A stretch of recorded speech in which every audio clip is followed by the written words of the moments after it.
In 2020, the world shut down. Offices closed, schools went remote, and face-to-face interactions became digital overnight.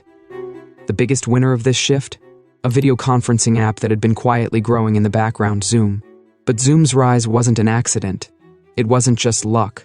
There's a deeper story behind its success, a story of innovation, relentless focus, and perfect timing.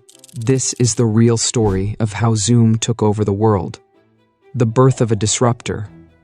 Before Zoom became a household name, the video conferencing industry was dominated by giants like Skype, Webex, and Google Hangouts. Yet none of them truly solved the biggest problem: seamless, high-quality video calls that just worked. Enter Eric Yuan, a Chinese-born engineer who had worked at Webex before it was acquired by Cisco. Yuan had a vision. He believed video conferencing could be simple, fast, and reliable. But Cisco's corporate bureaucracy stifled innovation. Frustrated, he left and founded Zoom in 2011 with a small team of engineers.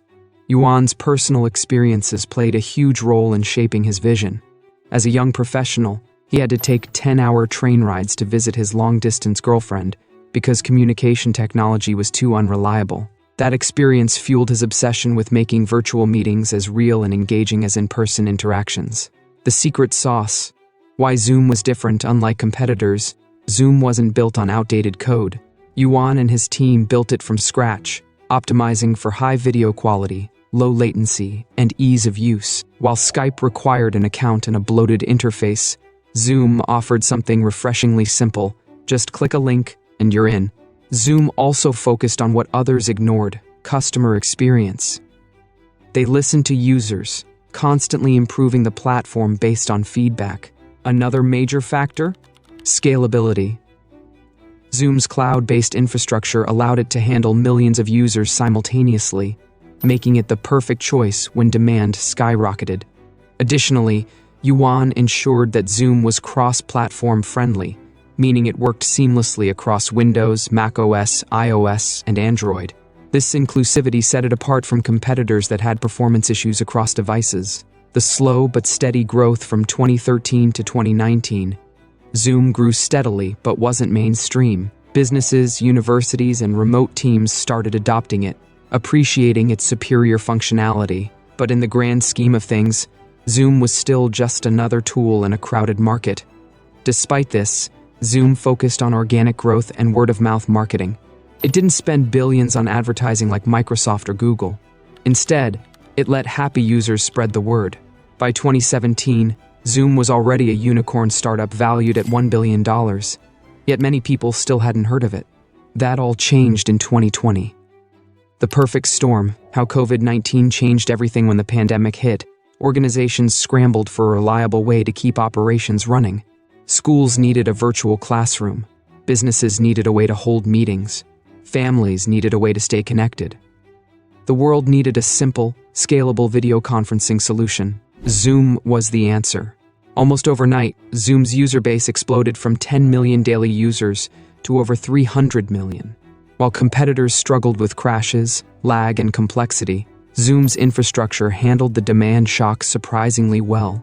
Governments, universities, and even yoga instructors turned to Zoom, making it the center of global communication. Another game changer? Zoom's free tier. While Microsoft Teams and Google Meet placed restrictions on free accounts, Zoom allowed anyone to host 40-minute meetings at no cost. This drove mass adoption and made Zoom the default choice. Zoom's business model? How they monetized while many people use Zoom for free. Its business model was a genius combination of a freemium strategy and enterprise sales.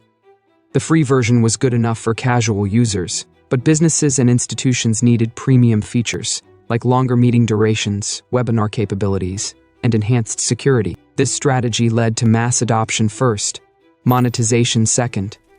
Companies willingly upgraded to paid plans, and Zoom's revenue soared from $622 million in 2019 to $2.60 billion in 2020. Another key advantage: low operational costs.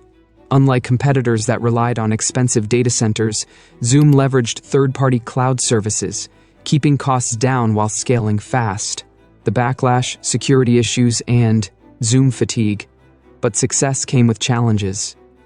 As Zoom became the default communication tool, it also became a target for hackers.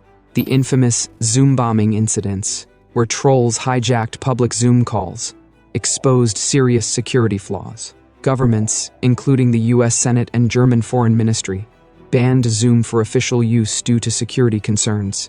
The company had to act fast. Yuan publicly apologized, implemented end-to-end encryption, and hired security experts to rebuild trust. Another challenge? Zoom fatigue. Endless virtual meetings left people drained. The overuse of video conferencing caused cognitive overload, forcing companies to rethink digital work policies. The competition heats up as Zoom's popularity soared. Tech giants took notice. Microsoft Teams, Google Meet, and even Facebook Messenger Rooms ramped up development to steal market share. Microsoft integrated Teams directly into Office 365, making it the default choice for enterprises. Google, leveraging its massive ecosystem, pushed Meet as the go-to option for Gmail and Workspace users. Zoom, however, fought back with innovation, expanding its Zoom Events platform, introducing Zoom apps, and developing AI-powered features to improve engagement. Additionally, Zoom partnered with various organizations to provide industry-specific solutions, such as virtual courtrooms, healthcare consultations, and even digital church services. The future: can Zoom maintain its dominance? As the pandemic receded, Zoom faced a new challenge: maintaining relevance in a hybrid work era. Could it continue growing, or was it just a pandemic-era necessity? Zoom responded by evolving.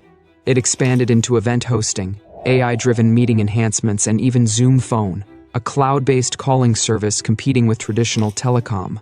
To stay ahead, Zoom invested in AI-powered transcription services, virtual avatars, and real-time language translation. It also deepened integrations with enterprise software like Salesforce and Slack, ensuring it remained relevant in corporate workflows. But competition remains fierce. Microsoft Teams and Google Meet are investing heavily to dethrone Zoom, and AI-driven collaboration tools are emerging.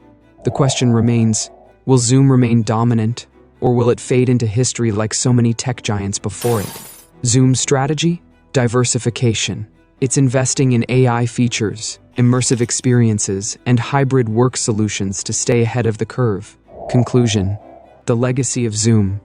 Zoom's story isn't just about software. It's about how a small startup with a clear vision outperformed billion-dollar giants by focusing on simplicity, user experience, and adaptability. Whether it remains on top or not, one thing is certain: Zoom fundamentally changed how the world communicates, and that impact will be felt for decades to come. From corporate boardrooms to virtual classrooms, from yoga sessions to government meetings, Zoom wasn't just a tool during the pandemic.